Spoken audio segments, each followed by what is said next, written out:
Volunteer State Community College in Gallatin, Tennessee is a real educational find. If you're interested in free tuition, a degree in a career track where people are actually hiring, and both virtual and in-classroom opportunities this fall, College President Dr. Jerry Faulkner has some exciting plans. But first, let's hear from the students. This is my first day. Do you need help finding a class? Are you good? I'm a student at Vol State Community College. This is starting my second year. I play baseball. Well, I wasn't the greatest student in high school. My goal is to become a surgeon.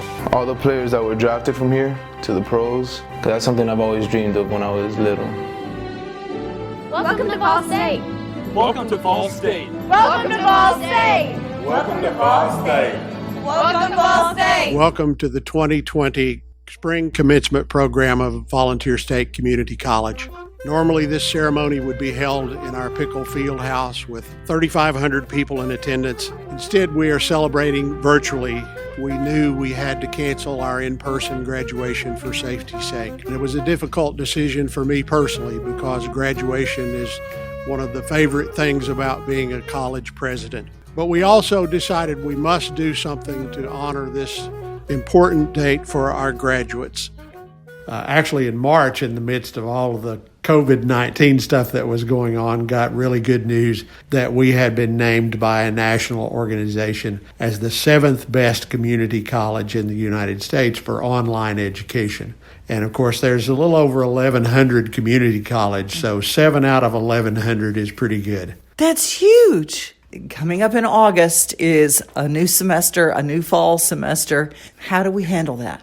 We want to fulfill our mission of offering quality educational opportunities to the citizens here in 11 counties of North Middle Tennessee. But we also have to make the priority the health and safety of our college community. And so we've made the decision that for this fall semester, we will have some on-ground classes, those kinds of classes that have a high hands-on component. Mm-hmm. But the majority of our classes will be offered either online or what we're calling virtual. Did you already have a lot of the vehicle for online already in place? Yes, we were fortunate in that a large number of our teachers were already teaching online or using the platform to support their on-ground classes. We extended spring break by a week in order to give our faculty time to make those accommodations. And by all accounts, we responded well. We carefully tracked the class withdrawals and total withdrawals from the college following that changeover, and actually the number of withdrawals this spring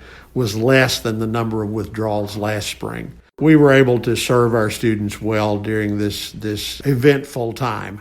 I think with kids now, we have an entire generation of people that have dealt with virtual everything since birth. At this point, technology doesn't scare any of them, and actually they might wrap around it, and that seems to be proving true. Yes, we find that students are adaptable to the use of technology. There are those students that feel more comfortable in an on-ground situation, and so we've stepped up our efforts to try to engage those students and have more personal contact, even though it's by email or phone or some other technology method, to be sure to provide the support that those students need to be successful. I saw when I was driving in a sign about some of the free tuition programs that really, if you're in the state of Tennessee, we have really given a leg up for beginning higher education. The Tennessee Promise program, the first group to take advantage of that, came to us in the fall of 2015. And this is the tuition-free opportunity for students that have just graduated. I would take this opportunity. We've heard a lot about maybe students are thinking of taking a gap year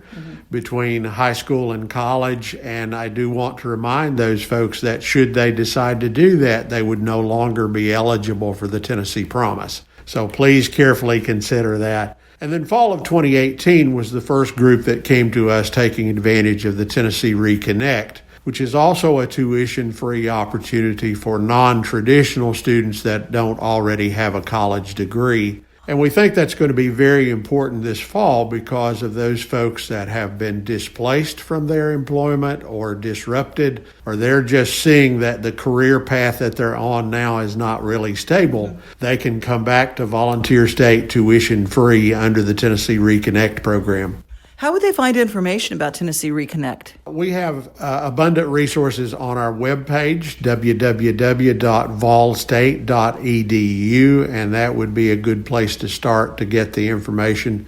We do have an office for Tennessee Reconnect folks. We do have an office of adult and VA learners, and so they can reach out to that office as well. And so we'll respond to emails or phone calls to provide all the assistance we can to help students. Are there some things that Ball State is really pulling heavily for? Is it medical? Is it computer science? What are the big pulls for Ball State? More and more people are seeing college as a pathway to a career. And so Vol State has always been known for our health science career programs. We have about 14 different opportunities for certificates or degrees that lead to a good job in the healthcare field. A year ago, we added nursing as an opportunity as well, an associate degree, RN degree. But over the last year, we've also really been ramping up our efforts in business and technology. And so we are now offering Associates of Applied Science degrees in computer information technology in things like networking and cybersecurity, high demand fields where students can get really good paying jobs. A couple of years ago, brought to our Gallatin campus a degree program in mechatronics. If you make it, move it, or manage it using automated controls, you need somebody with mechatronic skills. And so we've had great success with that program and job placement out of students in that program as well. If there were a kid listening, or the parent of a child, or someone who's always had an interest in that, pay attention to what your kids do. If they draw things or they work on things all the time, and maybe instead of a quote-unquote engineering degree, this sounds like something really interesting for those kids. Oh, absolutely. And with a 2-year degree, they can get a really high-paying job. $60,000, $70,000 is not unusual. But it does open the doorway if they want to go on to a bachelor's degree in mechatronics. We have a relationship with Austin Peay State University and with Middle Tennessee State University that would allow those students to go on and become people that not only install and maintain and care for those kinds of systems, but people that design and create those kinds of automated systems. Let's talk about the entertainment media program. Well, it's been around about 5 years now, but it continues to grow. There are 4 different tracks. The music production track, how to run a studio and produce music. There's the business, how to make a business plan. There's the social media part of it, and there's the video part of it. And then we just recently added a concentration in digital radio.